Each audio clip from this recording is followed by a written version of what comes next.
The second seal took peace from the earth, which led to global warfare, which led not only to death, but also to famine and starvation. The third seal made life even worse, with greater scarcity, leading to the rationing of foods. Without doubt, the death toll was in the millions. But now, with the opening of the fourth seal, the riders will be authorized to kill 1/4 of the earth. So we're not talking about the death toll in millions, but in billions.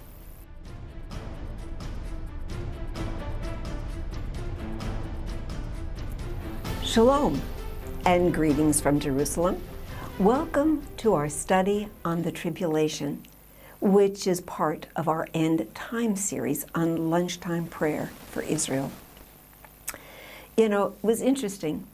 Just today, I responded to an Israeli in a store I was shopping, and she said, "Someday things will go back to normal." I responded with this simple warning: I don't think life will ever get back to normal. Is that what you think, she said? Well, my answer to that was, it's not what I think, but it's what the Bible says. Now, the previous customer wouldn't leave the store. He just stood there, and I said, "Why don't you leave?" And he said, "Because this is too good to miss." I hope that Josh is watching. So if you don't know how to explain to your friends or your family what God says about the times we're living in, and more importantly, what is coming, go to novea.org/media/video teachings. Click on End Times and start with a preface. You see, the preface is just that, taking little steps for those who are unfamiliar with the Tanakh, the Old Testament, the Hebrew Bible, which really gives us the overview of the end times, or go right into part 2, the tribulation. So let's get back to our study today of the fourth horseman of the fourth seal. Beloved, as we look around, there is not a corner of the earth that is not facing challenges, if not actual crises. People are helpless, unsure where to look or to whom to look for help. In this age of social media and instant communication, prayer requests abound, ranging from miracle healing, but more often, especially in these times of conflict, the requests come for protection and for peace, please, for peace and for safety. These cries of the heart are totally understandable as we long for life as we knew it before. Before what? Like the young woman in the store who was hoping for life to get back to normal, friends, we've got to ask, when and where was life ever normal? Was ever perfect? Was ever peaceful? Was ever safe? Really safe? You know, just as the worldwide health crisis seemed to be over, we here in Israel faced another situation.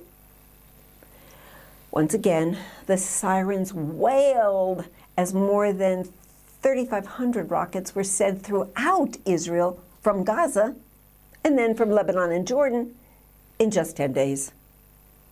As trouble came from without, it also came from within, as cities were rocked by riots between Jewish and Muslim residents. Children in Israel's southern towns lived in the bomb shelters because they didn't have enough time to run from their playground into the shelter. So, the shelters were turned into playgrounds. What else? Mothers ran holding their newborns in their arms as they too had to run for cover. And fathers tried to explain to toddlers and to teens what was happening. Well, that's the world I live in. But what about those on the other side? They were watching as Israel's jets retaliated on their rockets. The nations of the world begged both the aggressor and the defender to de-escalate. So which side blinks first?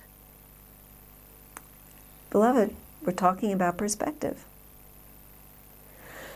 But what if the perspective isn't local, but global?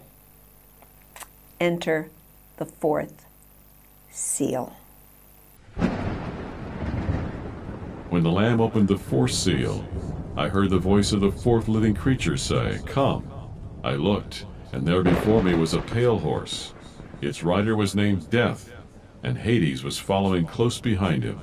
They were given power over a fourth of the earth to kill by sword, famine, and plague, and by the wild beast of the earth.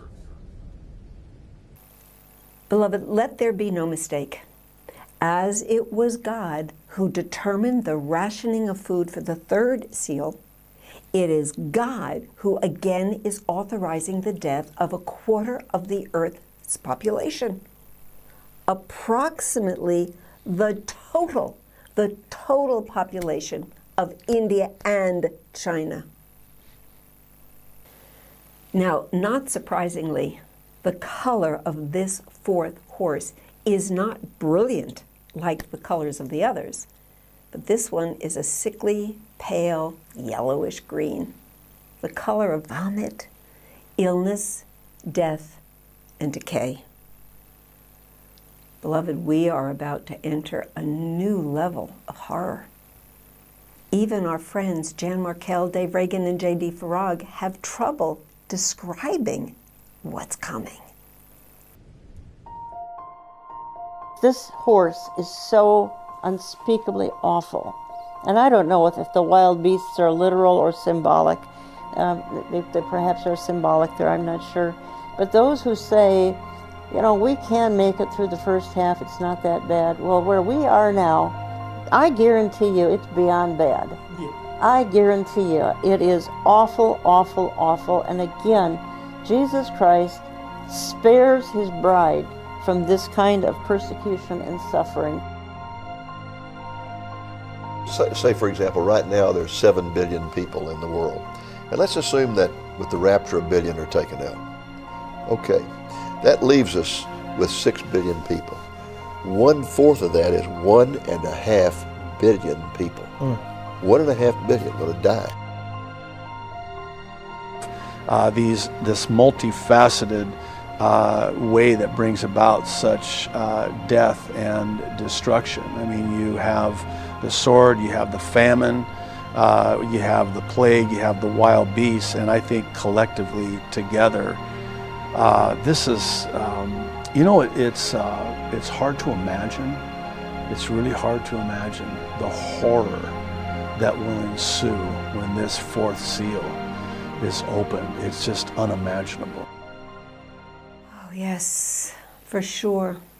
These will be troubling times.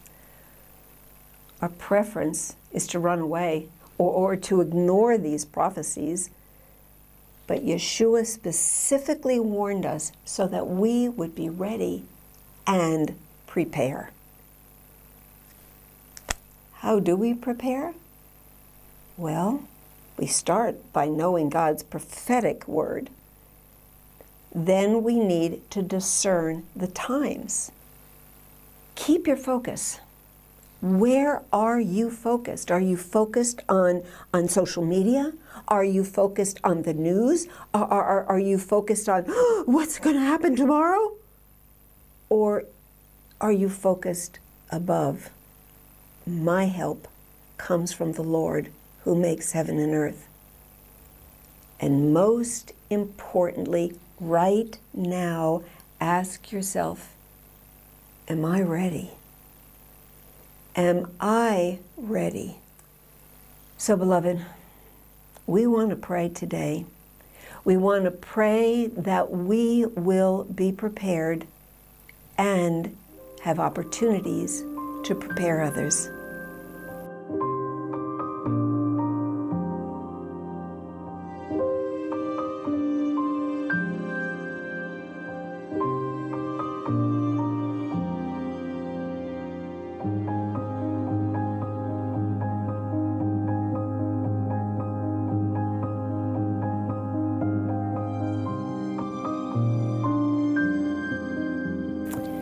And so, with that, I do say, Lehitraot, Shalom from Jerusalem.